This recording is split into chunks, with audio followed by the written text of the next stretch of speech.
everyone, and we're back with the continuation of our lesson in terms of poetry.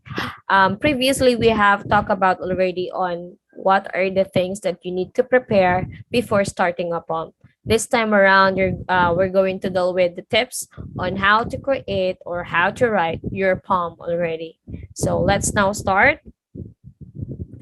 The first thing that you need to look into after having the topic, and also after conceptualizing already what are the things that you're going to put into your poem, is that the first one, which is about you need to use concrete imagery. So using concrete imagery will help you use vivid words and at the same time connect with the audience through vivid words and through vivid languages. And how are you going to create those vivid words and vivid languages? Through the use of your five senses: the sense of sight, smell, taste, touch, and also hearing. So basically, how are you going to present it? Um, you need to look into what words are into the sense of sight, sense of hearing, and whatsoever. And I think I have discussed that already to you in our previous lesson, the olfactory, the tactile, and so on. Now, what is the purpose of putting these clear words? These clear words will help you be specific and be concrete with what you are telling, and will help visualize, will help the readers visualize what you are talking about. So that's the concept of using concrete imagery.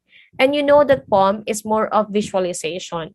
The readers tend to look into visualizing and imagining what you are looking and implying to. So next one is about you need to include literary devices. Unlike other, literary works, which is about prose is about more or stories, more of they are not or like non-fiction works, they are not using literary devices, meaning they are very literal in terms of language. Unlike with poetry and poems, poetry needs to use and needs to have literary devices. Literary devices, the examples of those are your figures of speech, your diction, like that. Why it is needed? It is needed because they create a special and pointed effect in the writing, convey information, or to help readers understand the writing on a deeper level. It helps and also emphasize clarity of, clarity of words, clarity of concepts, clarity of ideas.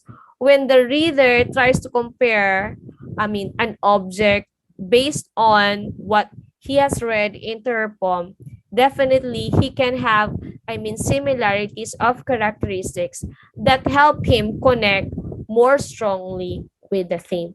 Okay? So that's the importance of including your literary devices. Again, it intensifies the theme and the message and the topic is being intensified because of the literary devices used by the writer. Next one is you need to write for your ear. Aside from writing, for example, you are done already writing your poem and it's already on a piece of paper.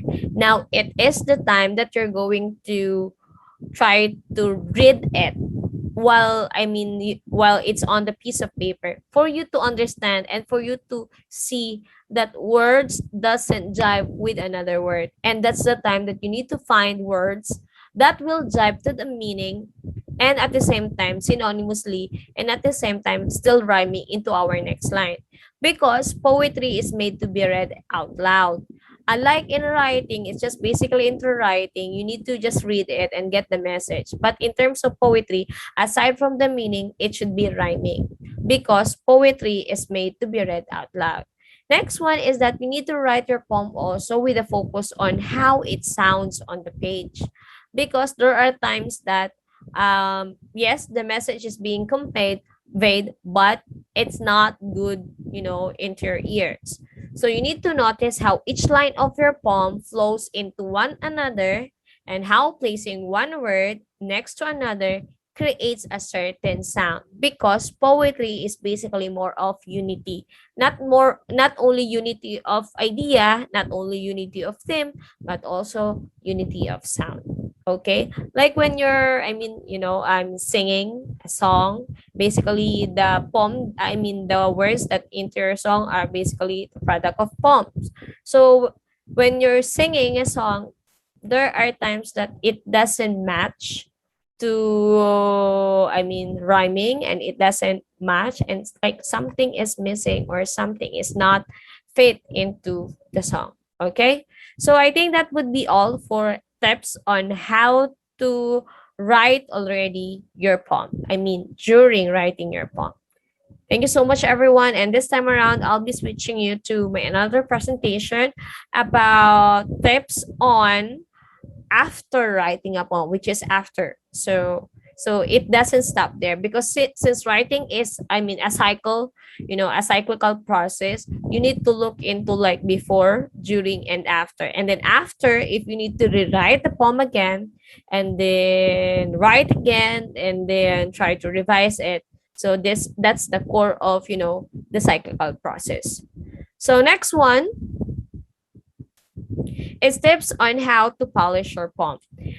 Always remember that even if it's your, I mean, even if you are, I mean, master or expert already writing or as a poet, you still need to, read it and polish it, because maybe there will be something wrong about your poem. Okay, so let's now have first the first one. After writing a poem, this is the time that you need to read the poem out loud. As what I have told you a while ago, that poetry should be read out loud. So how do they sound? Is the meaning clear? You need to take down notes or mark the lines that may sound different or confusing in terms of its word. That's why you need to read it. Next one. After reading it, this time around, you let someone read it. Okay, because your perspective may have a different perspective from the other readers. So get feedback from the others, share your poem with persons who can help you improve it. Allow them to give your or their reaction and feedback to your output, like your parents, your friends, or social media. And let's see on, different readers have their different tastes and also have their different words. Okay, and also have different choice of words. Something that, I mean, your interpretation may have a different interpretation from different perspective. Next one, after like getting feedback already from your friends, from your parents, or from the people that have read your poem. This time we're going to revise your poem already. Revise it until it reaches its best form. Use the feedbacks to help improve your poem and your way of writing, and also the choice of your words, your sound, and your content. Because sometimes your poem may sound like pushing, or may sound negative for the others, for the interpretation of others, or maybe your message is different from what they have perceived into your poem. Okay, but anyway, when we talk about poem is not, we do have what we call poetic license. There are cases that, the use of or the language structure is not basically more or very particular when writing a poem. That's the perks of, having the poem. Grammar is not basically number one priority. The number one priority of, poem is more of create or giving the message, at the same time, giving the emotions and all. That's why you will see some poems. There are some poems that are grammatically incorrect, because they have what we call poetic license. So I think that would be all for poetry, and I hope you learned something from it. And I hope we will see each other again for our next lesson in creative writing. And I will upload also another lesson for your performance task for creative writing. That would be all, everyone, and I hope you try to like this video and subscribe to my channel.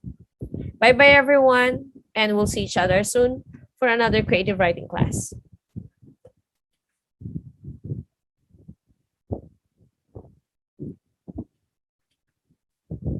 Boss, boss, boss. Boss,